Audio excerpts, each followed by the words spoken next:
ต้อนรับเข้าสู่ Q&A เวอร์ชัน2022 นะคะทุกคน ขอต้อนรับเข้าสู่เล่าให้ฟังได้ค่ะสดใสเวอร์เป็นพิเศษนะคะเพราะว่าไม่ได้คุยกับคนมานานนะฮะเพราะว่าตอนนี้ก็คือกักตัวอยู่แล้วก็ล่าสุดเหมือนได้ตั้งคำถามไม่ได้ตั้งคำถามล่าสุดก็คือได้ตั้งให้คนมาถามคำถามไปบอกว่าแบบเฮ้ยฟังแบบกักตัวอยู่นะแบบว่าว่างอยากให้ทุกคนมาคุยกันมาถามคำถามกันอะไรอย่างนี้เป็นเวอร์ชัน2022นะเพราะไม่ได้ทำ Q&A มาสักพักหนึ่งเหมือนกันอะไรเงี้ยค่ะก็เลยรู้สึกว่าเป็นโอกาสที่ดีที่จะได้มาคุยกับทุกคนด้วยเราจะเริ่มจากโอ้เยอะมากคนถามมาเยอะมากแย่แล้วจะตอบยังไงให้มันหมดก่อนงั้นเราเริ่มจากข้างล่างขึ้นไปข้างบนละกันข้างล่างคือคนน่าจะถามเข้ามาก่อนใช่ไหมมางั้นเดี๋ยวเรามาเริ่มกันเลยดีกว่า1ก็คือไม่พ้นเรื่องเรียนนะคะขอทริคในการเรียนให้เข้าใจหน่อยครับทริคในการเรียนให้เข้าใจหรอ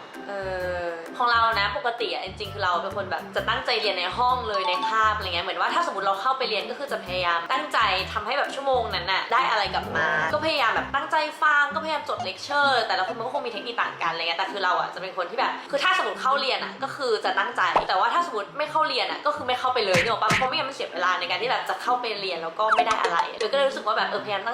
เข้าไปตั้งใจเรียนในคาบให้ได้มากที่สุดแล้วก็การที่กลับมาแล้วก็แบบทบทวนสิ่งที่เรียนไปในวันนั้นเลยอะไรเงี้ยมันก็จะทำให้แบบจำได้นานมากขึ้นแต่เราก็ทำได้บ้างทำไม่ได้บ้างแต่ว่าจริงๆแล้วก็คือถ้าเรียนวันนั้นให้เข้าใจแล้วกลับมาทบทวนแล้วก็อาจจะจดเป็นช็อตโน้ตของตัวเองเก็บเอาไว้อะไรเงี้ยเรารู้สึกว่ามันจะเวิร์กมากๆถ้าทำได้เป็นประจำแบบมีวินัยในการทำประมาณนี้ไปเรื่อยๆอะไรเงี้ยแล้วก็ถ้าตรงไหนที่ไม่เข้าใจเนี่ยก็คือให้รีบเคลียร์ไม่งั้นเราก็จะติดอยู่อย่างนั้นหรือบางทีเราก็จะลืมไปแล้วว่าเราสงสัยอะไรเงี้ยบางทีเราก็แบบช่างมันอะไรเงี้ยจนสุดท้ายเราก็ไม่รู้สักทีสิ่งเนี้ยจนกว่าเราจะเจอสิ่งนั้นขึ้นมาอีกถูกป่ะเราถึงจะแบบตอนนั้นลืมว่าจะถามอะไรเงี้ยก็เลยรู้สึกว่าถ้าสมมติว่าสงสัยอะไรก็ให้รีบเคลียร์รีบถามไปเลยอยากต่อเฉพาะทางสาขาไหนคะมันจะผิดป่ะถ้าเราตอบว่าแบบตอนเนี้ยคือเราจริงเราก็ยังไม่แน่ใจเลยจริงๆ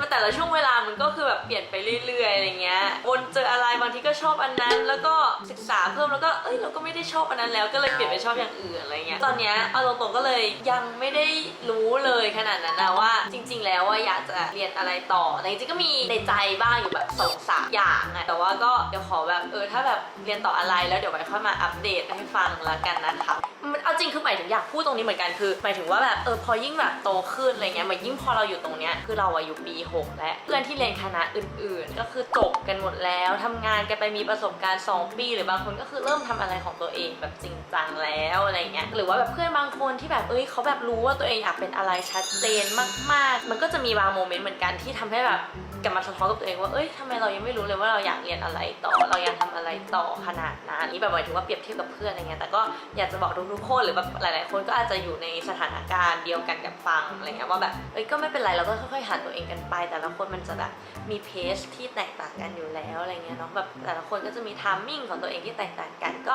อยากจะเป็นกำลังใจให้กับทุกคนที่ยังไม่ได้มีอะไรเป็นชิ้นเป็นอันเลยนะคนรอบตัวเราแบบหลายคนก็ดูประสบความสำเร็จจังเลยอะไรเงี้ยมันก็อาจจะมีสิ่งนั้นเกิดขึ้นได้ถ้าสมมติใครประสบอยู่ก็ขอเป็นกำลังใจให้กับทุกคนเหมือนกันนะคะก็อยากจะบอกว่าแบบ enjoy life ในทุกๆวันไปก่อนแล้วก็คอยค้นหาตัวเองอย่าไปเร่งชีวิตอย่าไปเร่งว่าเราต้องรู้ต้องตัดสินใจหรือต้องรวยหรือต้องประสบความสำเร็จในตอนนี้หรือว่าในเร็วๆนี้อะไรอย่างเงี้ยค่ะก็อยากจะให้แบบใช้ชีวิตให้สนุกแล้วก็เพื่อค้นหาตัวเองไปเรื่อยๆเราเชื่อว่ามันจะมีวันที่มันเป็นของเราปีที่แล้วเป็นยังไงบ้างคะปีที่แล้วเป็นปีที่หนักมากเป็นปีที่มีการเปลี่ยนแปลงเกิดขึ้นเยอะมากในชีวิตเราพอมองย้อนกลับไปรู้สึกเลยว่าเป็นปีแห่งการเปลี่ยนแปลงเป็นปีที่ขึ้นปี6เริ่มทำงานต้องเข้าสังคมเจอคนเยอะมากแล้วก็มีเรื่องอะไรมากระทบชีวิตเยอะมากทำให้เราแบบมีมุมมองกับโลกกับคนเปลี่ยนไปเยอะมากรู้จักคนเยอะขึ้นมากรู้จักตัวเองเยอะขึ้นมากมีคนเข้ามาในชีวิตเยอะมากแล้วก็เหตุการณ์ที่มากระทบเยอะมากก็แบบเป็นปีแห่งการเปลี่ยนแปลงแต่ว่าคือแบบขนาดคือปกติไม่เคยดูดวงแต่ว่าปีที่แล้วถือไปดูดวงเลยเพราะว่าหลายอย่างรู้สึกว่าแบบปรับตัวไม่ทันเลยปรับตัวไม่ทันกับแบบสิ่งที่มันเกิดขึ้นกับชีวิตอะไรเงี้ยถึงกับแบบขนาดแบบไปดูดวงเพราะปกติเป็นคนไม่ได้ดูดวงขนาดนั้นเป็นคนเชื่อในสายมูนิดหน่อยแต่ว่าไม่เคยแบบไปดูดวงขนาดนั้นอะไรเงี้ยแล้วเขาก็ทักคำแรกว่าแบบเนี่ยเป็นเจ้าเพศมาก่อนกำหนดนะซึ่งจริงๆคือปีเนี้ยปี25ใช่ปีที่แล้ว24แล้วเขาก็แบบทักประโยคเนี้ยก็เลยแบบจริงค่ะ ปีที่ดีไหมสำหรับเราก็รู้สึกว่าอะไรที่เกิดขึ้นแล้วมันดีเสมออย่างปีที่แล้วจริงๆคือมันสอนอะไรเราเยอะมากมันเปลี่ยนมุมมองเยอะมากทำให้เราโตขึ้นเยอะมากจริงๆเรารู้สึกขอบคุณทุกๆอย่างเลยที่มันเกิดขึ้นในปีที่แล้วหรือเรื่องทั้งเรื่องดีเรื่องไม่ดีจริงๆมันก็เป็นปีที่ดีปีหนึ่งเหมือนกันค่ะ หลังหมดโควิดมีแผนที่จะทำอะไรบ้างครับมันจะหมดไปได้จริงๆหรือเปล่าเถอะเอาเป็นว่าถ้าแบบคนแบบใช้ชีวิตร่วมกับโควิดได้หรือว่าได้รับวัคซีนนู่นนี่ใช่ไหมหลังที่จะประเทศเปิดอะไรเงี้ยหลังหมดโควิดมีแผนทำอะไรบ้างก็รู้สึกว่าอยากจะเที่ยวแหละค่ะ ไม่เคยได้เที่ยวเลยก็เลยรู้สึกอยากจะไปเที่ยวต่างประเทศเยอะๆอยากรอให้ประเทศเปิดเยอะๆรู้สึกว่าแบบเหมือนชีวิตหายไปแบบ2 ปี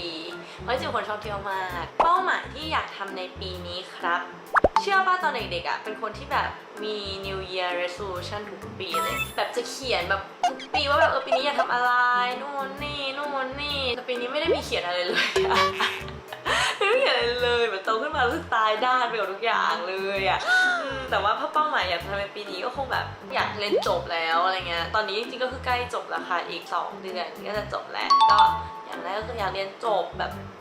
จบเถอะนะอยากแบบเป็นหมอที่คนไข้ไม่โชคร้ายที่ได้มาเจออยากจะศึกษาในด้านอื่นๆอยากแบบศึกษาเรื่องการลงทุนเพราะว่าก็เรียนจบมันก็จะมีเงินเดือนนู่นนี่ด้วยเนาะอยากแบบวางแผนการเงินของตัวเองมากขึ้นเพราะที่ผ่านมาเหมือนเราก็ทำงานอะไรเงี้ยมันก็มีเงินแต่ว่าส่วนใหญ่เราก็ยังไม่ได้แบบเป็นคนแบบจัดการดูแลเรื่องเงินด้วยตัวเองขนาดนั้นเลยรู้สึกว่าจริงๆอยากแบบเริ่มลงทุนเริ่มศึกษาการจัดการเงินของเรารวมถึงอาจจะแบบถ้ามีเวลาก็อยากจะศึกษาภาษาในแง่มุมอื่นที่เราสนใจเพิ่มมากขึ้นค่ะชอบอะไรในช่วงเวลาที่ผ่านมาที่สุดยากจังช่วงเวลาที่ผ่านมาก็คือตั้งแต่เกิดเนี้ยหรอเราชอบคนรอบข้างจริงๆอ่ะเราเป็นคนถ้าคนที่อยู่ใกล้ตัวจะรู้ว่าเราเป็นคนแบบ appreciate กับคนรอบข้างเราตลอดเลยอะไรเงี้ยเราจริงๆเรารู้สึกว่าเราเป็นคนโชคดีประมาณหนึ่งที่ส่วนใหญ่แล้วจะเจอคนรอบข้างที่ค่อนข้างดีคอย support เราตลอดอะไรเงี้ยถ้าเกิดจนถึงปัจจุบันเลยถ้ารวมๆก็คิดว่าความสัมพันธ์กับคนรอบข้างเป็นสิ่งที่ชอบมากที่สุดนะคะหลายคนถามว่าทำไมกักตัวจริงๆคือเหมือนจริงๆเพื่อนเราค่ะเพื่อนที่สนิทกันเพื่อนที่มาด้วยกันที่จังหวัดระยองเหมือนติดโควิดอะไรเงี้ยแล้วพวกฟังแล้วก็เพื่อนเป็นผู้ป่วยแบบความเสี่ยงสูงแบบกินข้าวกับร่วมกับเพื่อนอะไรเงี้ยค่ะก็เลยมากักตัว7 วันแต่ว่าผล ATK ล่าสุดตรวจไปก็คือเนกาทีฟก็เลยไม่เป็นอะไรนะคะตอนนี้ก็ขอบคุณทุกคนที่ส่งความเป็นห่วงเข้ามาด้วยนะดูว่าเรื่องเซ็กในมุมมองของฟังเป็นยังไงบ้างครับกับสังคมรอบตัวในประเทศนี้คือจริงๆเรานะคือรู้สึกว่าเซ็กมันเป็นธรรมชาติของมนุษย์อะก็คือมนุษย์เกิดมาคือเราก็ต้องแบบสืบพันธุ์มันเป็นสัญชาตญาณของคนของสัตว์ที่มันเป็นเรื่องธรรมชาติอะมันเป็นเรื่องธรรมชาติที่เราไม่ได้ควรจะไปปิดกั้นว่าไปแบบไปห้ามอะไรเงี้ยเพราะว่ามันเป็นสัญชาตญาณซึ่งเรารู้สึกว่าการห้ามเป็นสิ่งที่ผิดคือในสังคมประเทศไทยเราอะเราจะชอบอ้างพวกเรื่องแบบศีลธรรมเป็นเมืองพุทธนะแต่ว่าแบบรู้สึกว่ามันเป็นเรื่องธรรมชาติอะไรเงี้ยค่ะที่ห้ามมันห้ามกันไม่ได้หรอกแต่ว่าสิ่งที่เราต้องทำคือสอนมากกว่าสอนว่าแบบการที่แบบเซ็กมันเป็นยังไงหรือว่าการที่แบบทำไปแล้วมันมีผลกระทบอะไรตามมาเป็นการแบบการป้องกันสิ่งที่เรากลัวจะเกิดขึ้นไม่ให้มันเกิดควรทำยังไงอะไรเงี้ยเรารู้สึกว่าเป็นสิ่งที่เราควรเปิดกว้างคุยกันมากกว่าการที่ห้ามนะไม่ได้นะยังเด็กแบบห้ามเป็นวัยรุ่นควรที่จะปลูกฝังแล้วก็สอนมากกว่าการที่จะแบบไปห้ามหรือการที่จะแบบเอาตัวเองออกจากความเสียใจยังไงคะจริงๆที่ผ่านมาก็เจอเรื่องที่เสียใจเยอะร้องไห้เยอะนะแต่ว่าคืออันนี้เราไม่รู้ว่ามันเป็นพื้นฐานของคนด้วยหรือเปล่าแต่ว่าฟังจะเป็นคนที่รู้สึกอะไรจะรู้สึกสุดอย่างคือแบบเวลาเสียใจร้องไห้คือแบบจะเสียใจร้องไห้แบบไม่ปิดไม่ได้ห้ามตัวเองว่าห้ามร้องไห้นะแบบห้ามรู้สึกโกรธนะอะไรเงี้ยแต่ว่าก็คือแบบจะร้องจนแบบแล้วพอนอนแล้วพอตื่นขึ้นมาก็คือจะดีขึ้นอะไรเงี้ยหรืออาจจะเป็นแบบมองในอีกมุมนึงมั้งหมายถึงว่าแทนที่จะมองว่าแบบเหตุการณ์นั้นมันส่งผลอะไรต่อชีวิตเราขนาดนั้นอะไรเงี้ยแต่กลับกลายเป็นว่ามองว่าแบบเหตุการณ์นั้นมันให้อะไรกับเราบ้างมากกว่ามันให้บทเรียนอะไรกับเราบ้างมันจะจำนะเรารู้สึกว่าแบบอะไรที่ทำให้เราเสียใจมากๆเราจะแบบจำแล้วก็จะไม่ทำอีกอะไรเงี้ยก็อาจจะแบบเห็นความสัมพันธ์คนรอบข้างมากยิ่งขึ้นไหมใครที่อยู่ข้างเราในเหตุการณ์ตอนนั้นทำให้เรา appreciate กับแบบคนรอบข้างหรือเหตุการณ์เล็กๆน้อยๆมากยิ่งขึ้นอะไรเงี้ยค่ะก็อาจจะแบบลองเปลี่ยนมุมมองเรารู้สึกอะไรก็แบบรู้สึกให้สุดแล้วก็พรุ่งนี้ฉันจะดีขึ้นพรุ่งนี้แบบเราจะไม่ร้องไห้เสียใจกับเรื่องนี้แล้วพี่ฟังฝึกงานได้เงินเดือนไหมคะก็คือหมอนะคะก็คือตอนนี้ฟังอยู่ปี6เนาะแต่กำลังจะจบปี6และตอนปี6เนี่ยจะเรียกว่า extern แล้วพอจบปี6ก็คือจบจริงๆใช่ไหมก็คือจะเรียกว่า intern ก็คือตอนนี้เหมือนเป็น extern อยู่อะค่ะ extern จะยังไม่ได้เงินเดือนนะจะเป็นการเหมือนเป็นแบบฝึกงานที่ไม่ได้เงินเดือนเหมือนเป็นแค่ให้เราลองฝึกออกมาฝึกแบบจริงๆแต่ว่าหมอจะได้เงินเดือนหลังเรียนจบก็คือหลังเรียนจบตอนเป็น intern จะเริ่มได้เงินเดือนค่ะ มีแพลนแต่งงานไหมคะถ้าแต่งงานแล้วอยากมีลูกกี่คนอยากแต่งงานอยากแต่งงานอยากแต่งงานค่ะมีแพลนแต่งงานค่ะแต่ว่าไม่รู้ว่าจะแต่งเมื่อไหร่แล้วจะแต่งกับใครนะคะแต่งงานอยากมีลูกกี่คนเนาะจริงๆอยากมีลูกสัก2-3 คนเพราะว่าเป็นคนมีพี่น้อง2-3 คนแล้วก็รู้สึกว่ามันก็ดีแบบไม่เหงาดีอะไรเงี้ยแล้วก็รู้สึกว่าถ้าโตขึ้นมีลูกแบบวิ่งเล่นกันก็น่าจะน่ารักดีงานที่ชอบแต่เงินน้อย vs งานที่ไม่ชอบแต่เงินเยอะไม่เลือกได้ปะชอบงานที่ชอบแล้วเงินเยอะโอเคแต่ว่า at in the end รู้สึกว่ามันต้องบาลานซ์ระหว่าง2 อย่างก็คือรู้สึกอยากมีเงินแล้วก็รู้สึกอยากทำงานที่ชอบก็คือสรุปถ้าสมมติต้องเลือกจริงๆนะก็อาจจะเลือกงานที่ไม่ได้ชอบมากแต่ได้เงินเยอะแล้วพอเรามีเงินเยอะสะสมเงินถึงจุดนึงเราก็ค่อยเอาเงินนั้นมาใช้ชีวิตแล้วก็แบบไปทำสิ่งที่ชอบต่อไปมีความผิดหวังครั้งยิ่งใหญ่ไหมคะเราไม่เคยมองอะไรว่าแบบเรามันเป็นความผิดหวังที่ยิ่งใหญ่เลยเอาจริงๆคือมันผิดหวังมาโดยตลอดเลย เอาจริงๆคือชีวิตก็ผิดหวังมาโดยตลอดเลยนะยิ่งแบบพอเรียนหมอเอาตรงๆคือเรารู้สึกว่าเราเปลี่ยนไปเยอะมากเหมือนกันจากการที่เข้ามาเรียนในคณะนี้อะไรเงี้ยแบบมันปกติก็คือตอนเด็กๆเอาจริงๆก็คือยอมรับว่าเป็นคนที่ค่อนข้างเรียนดีมาโดยตลอดอะไรเงี้ยใช่ไหมคะแล้วพอมาเข้าคณะแพทย์อะไรเงี้ยที่เป็นสังคมที่ทุกคนเรียนเก่งทุกคนเก่งมากขยันมากอะไรเงี้ยมันก็มีความผิดหวังเกิดขึ้นหลายครั้งที่แบบบางทีมันเป็นความผิดหวังที่เล็กๆสำหรับคนอื่นแต่ว่าตอนนั้นที่เราเข้ามาแบบเฮ้ยคะแนนแบบแย่มากแย่ที่สุดในกลุ่มเลยอะไรเงี้ยซึ่งจริงๆมันไม่ได้แย่ขนาดนั้นเลยแต่ว่ารู้สึกผิดหวังหรือแบบบางทีเคยแบบมันก็คือแบบสอบตกต้องมาสอบซ่อมชีวิตไม่เคยสอบตกมาก่อนนึกออกปะต้องมาแบบสอบซ่อมอะไรเงี้ยมันก็คือเป็นความผิดหวังเล็กๆน้อยๆไม่เลยตลอดถามว่ามีเหตุการณ์สเปซิฟิกขนาดนั้นไหมก็ไม่ได้มีขนาดนั้นนะนั่นแหละเหมือนเราเป็นคนมองโลกในแง่ดีประมาณหนึ่งมั้งเลยรู้สึกว่าทุกความล้มเหลวทุกความผิดหวังทุกความเสียใจมันไม่ได้เป็นจุดสิ้นสุดของชีวิตมันถีบเราเพื่อส่งเราต่อขึ้นไปต่อคิดว่าการศึกษาไทยควรมีการส่งเสริมพัฒนาให้โอเคกว่านี้ไหมคะควรมันเรารู้สึกว่าอย่างแรกเลยก็คือความเหลื่อมล้ำในการศึกษาที่ทุกวันนี้มันเหลื่อมล้ำมากจริงๆที่เราต้องยอมรับแบบจริงๆเหลื่อมล้ำในทุกด้านเลยประเทศไทยเราอะไรเงี้ยเลยรู้สึกว่าจริงๆความเหลื่อมล้ำควรจัดการแก้ไขการศึกษาไทยทุกวันนี้รู้สึกว่ามันค่อนข้างตีกรอบเรามากๆเลยว่าแบบวันหนึ่งเราต้องเรียน8 วิชาต่อวันนะเก่งทุกวิชาเลยนะหรือว่าแบบให้ค่ากับแบบบางวิชาเป็นพิเศษอะไรเงี้ยจริงๆอยากให้แบบเปิดกว้างให้แบบเด็กได้ค้นหาตัวเองมากกว่านี้ว่าแบบเขาชอบอะไรบางคนอาจจะแบบชอบกีฬาชอบศิลปะดนตรีอะไรเงี้ยเพราะเราเห็นแบบบางโรงเรียนอะไรเงี้ยหรืออย่างแบบนานาชาติหรือแบบคนที่ในต่างประเทศเขาก็จะแบบมีโอกาสในการที่จะแบบได้ค้นหาตัวเองแล้วก็ถ้าชอบทางไหนคือเขาก็จะแบบมีทางนั้นส่งเสริมไปทางนั้นเลยอย่างแบบถ้าชอบแบบวาดรูปก็คือมี exhibition ให้แสดงหมายถึงว่าให้โชว์ศักยภาพของตัวเองในด้านนั้นอย่างเต็มที่แล้วก็ทางโรงเรียนก็สนับสนุนด้วยอะไรเงี้ยอย่างแบบการศึกษาไทยเรารู้สึกว่าจริงๆคนเรียนเก่งเป็นหมอเป็นวิทย์วะอะไรเงี้ยคือมันยังฟิกอยู่กับไอเดียแบบนี้อยู่ซึ่งจริงๆแล้วตอนเนี้ยคือเรารู้สึกว่าโลกมันเปิดกว้างมากมันไม่จำเป็นจะต้องฟิกอยู่กับอาชีพบางอาชีพจริงอยากให้แบบเปิดโอกาสให้เด็กได้ลองค้นหาตัวเองในสิ่งที่ชอบแล้วก็ส่งเสริมเด็กในทางด้านนั้นๆมากกว่าขอ how to จีบนิสิตแพทย์เหรอคะจริงนิสิตแพทย์ก็คือเหมือนนิสิตคณะอื่นนะหลายคนอาจจะคิดว่านิสิตแพทย์เนิร์ดนิสิตแพทย์แบบเรียบร้อยจริงๆแล้วบอกเลยว่ามีทุกแบบทั้งแบบปาร์ตี้เที่ยวอะไรเงี้ยมีทุกรูปแบบเลยอะไรเงี้ยขึ้นอยู่กับว่าจีบใครจีบแบบไหนแล้วก็คุณคือใครด้วยแต่ว่าหลักๆเลยนะที่รู้สึกว่าจีบนิสิตแพทย์ก็คือนิสิตแพทย์จะไม่ค่อยมีเวลา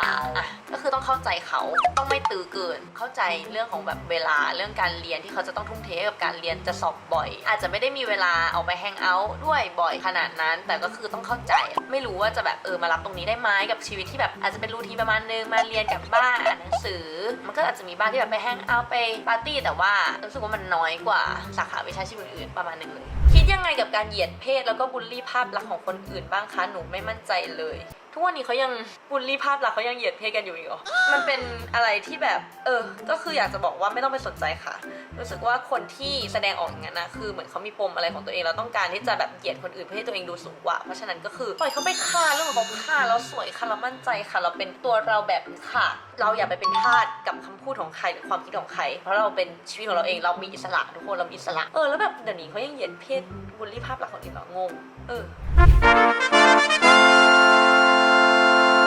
งงวันนี้คื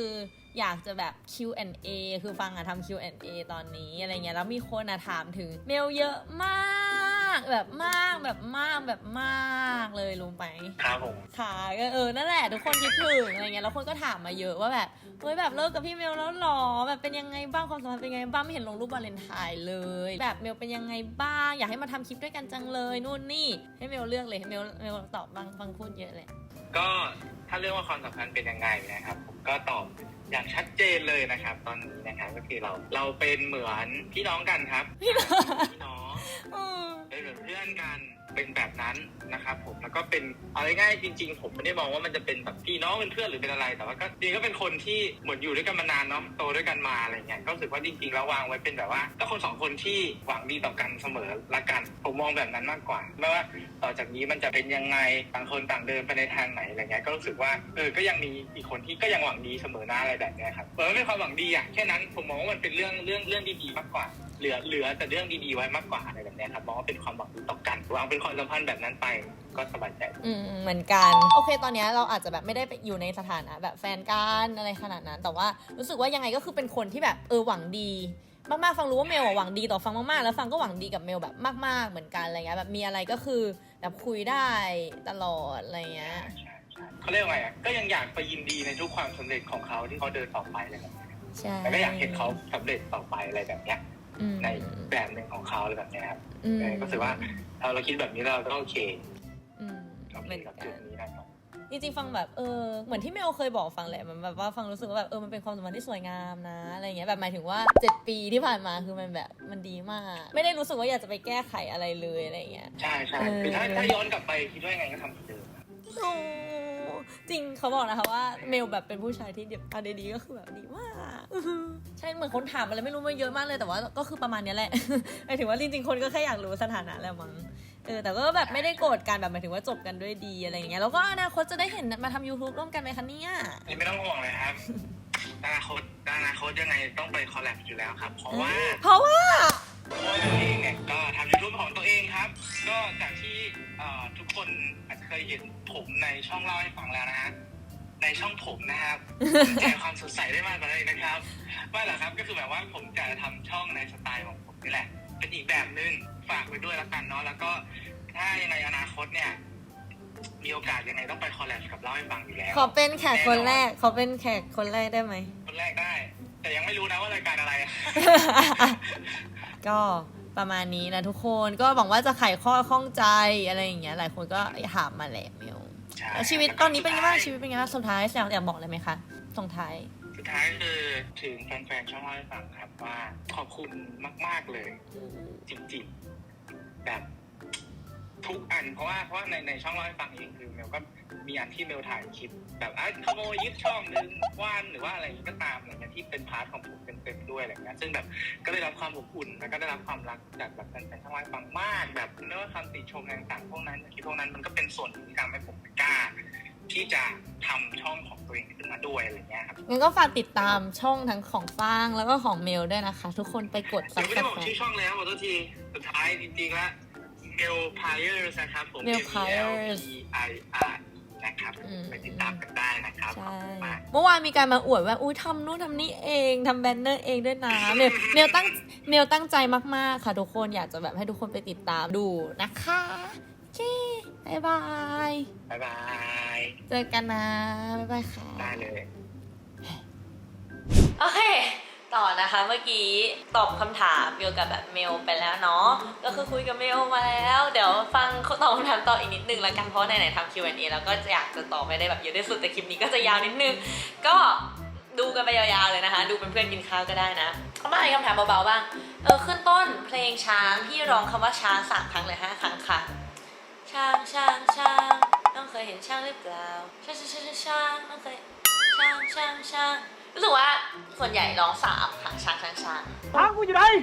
ถ้าแม่แฟนไม่ชอบควรจะสู้ต่อไหมคะถ้าฝ่ายชายดูไปทางแม่มากกว่าถ้าเป็นเรานะเราก็คงสู้หมายถึงว่าเราก็อาจจะต้องแบบถามว่าเฮ้ยทำไมเขาไม่ชอบเราตรงไหนมันเป็นจุดที่เราแก้ไขได้ไหมแล้วเราก็แบบพิสูจตัวเองในจุดนั้นว่าเฮ้ยเราไม่ได้เป็นอย่างที่เขาคิดหรือแบบถ้าเขาไม่ชอบเรื่องอะไรก็อาจจะพยายามแบบก็แสดงให้เขาเห็นว่าเราไม่ได้แบบเป็นอย่างนั้นนะอะไรเงี้ยแต่อีกอย่างหนึ่งที่เราพิจารณาด้วยก็คือเรารู้สึกว่าแบบฝ่ายชายควรจะสู้ไปกับเราด้วยประมาณนึงคือหมายถึงว่าเขาก็ต้องฟังแม่เพราะว่าเป็นแม่ของเขาใช่ปะแต่ว่าเรารู้สึกว่าถ้าสมมติเรารักเราพร้อมที่จะสู้แต่ถ้าฝ่ายชายแบบไม่ได้พร้อมที่จะแบบสู้ไปกับเราหรือว่าไม่ได้พร้อมที่จะไม่เป็นไรนะให้กำลังใจเราตรงนี้ก็อาจจะต้องคิดอีกทีนึงว่าเรารักถูกคนหรือเปล่าพี่ฟังรีวิวกำไรหน่อยค่ะนี่จะบอกว่าเมลซื้อให้ทุกคนเมลซื้อให้แกใส่อยู่แบบดีมากน่ารักมากมันน่าจะเป็น คาเทียแบบตะปูคู่ฟ้าไงคืออยากได้มากอะไรเงี้ยแล้วก็คือตอนนั้นคือแบบเมลก็แบบคือไม่คิดว่าแบบเมลจะซื้อให้เพราะมันแพงมากทุกคนแต่ว่าเหมือนอันเนี้ยแบบเมลก็แบบซื้อมาให้ตอนวันเกิดขอบคุณนะก็แบบใส่ตลอดเลยอะไรเงี้ยขอบคุณทุกคนมากที่มาคุยกันแล้วก็หวังว่าจะตอบคำถามในหลายๆคำถามที่หลายคนถามเข้ามาแล้วก็อยากรู้อะไรเงี้ยก็ไว้มาคุยกันใหม่นะเดี๋ยวไว้ถ้าอยากให้แบบช่องต่อไปนี้ทิศทางไหนต่ออยากให้ทำรายการแนวไหนอยากให้ชวนใครมาอะไรก็แล้วคอมเมนต์ข้างล่างได้นะคะแล้วก็เดี๋ยวไว้เจอกันค่ะถ้าอยากชอบอย่าลืมกดไลค์กด subscribe กดแชร์กดกระดิ่งด้วยนะคะแล้วก็อย่าลืมไปฟอลช่องเมลด้วยนะsubscribe ช่องเมลเพราะว่าเรารู้ว่าแบบเมลตั้งใจทำมัน enjoy มากแบบ enjoy มากคือเมลเป็นคนชอบอะไรอย่างนี้อยู่แล้วก็ฝากsubscribe ช่องเมลเป็นกำลังใจให้เมลด้วยนะคะบ๊ายบายอร่อย